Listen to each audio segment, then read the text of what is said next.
বান্দরবানের লামায় এবার ২২ জন রাবার শ্রমিককে অপহরণ করেছে সন্ত্রাসীরা। দর্শক, এই বিষয়ে বিস্তারিত জানাতে বান্দরবান থেকে যুক্ত হচ্ছেন সহকর্মী জহির রায়হান।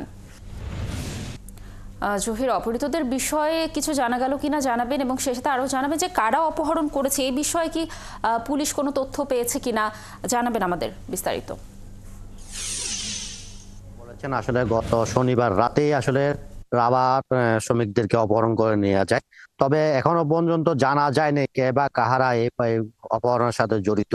তবে স্থানীয়রা এবং স্থানীয় আইন শৃঙ্খলা বাহিনী আমাদেরকে যেটা জানিয়েছেন, সেটা ওরা যেটা ধারণা করতেছেন এটা হচ্ছে যে ওইখানে যে সরস্ত উপজাতি যে গ্রুপগুলো আছে, গ্রুপগুলোর এই ঘটনার সাথে জড়িত বলে তারা ধারণা করছে। আর এখানে আসলে এখনো পর্যন্ত এখানে সেনাবাহিনী, পুলিশ এবং মানে মোট কথা যৌথ বাহিনীর এখানে একটা টিম এখানে অভিযান চালাচ্ছে।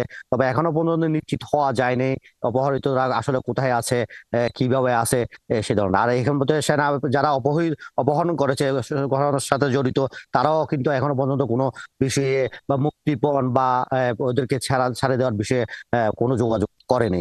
আর যারা অপহৃত তাদের থেকেও যোগাযোগ করেনি তাদের পরিবারের সদস্যদের। আর এই ঘটনার পর থেকে আসলে ওই এলাকায় আসলে খুব দুর্গম এলাকা, আর ওই দুর্গম এলাকায় যারা বসবাস করছে তাদের মধ্যে একটা আতঙ্ক বিরাজ করছে।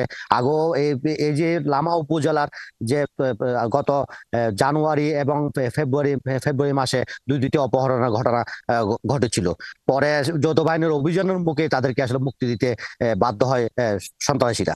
লাবণী। জহির, ধন্যবাদ আমাদের সাথে যুক্ত থাকার জন্য। দর্শক, যেমনটি জানাচ্ছিলাম যে বান্দরবানের লামায় ২২ জন রাবার শ্রমিককে অপহরণ করা হয়েছে, এই বিষয়ে বিস্তারিত তথ্য জানাচ্ছিলেন আমাদের সহকর্মী।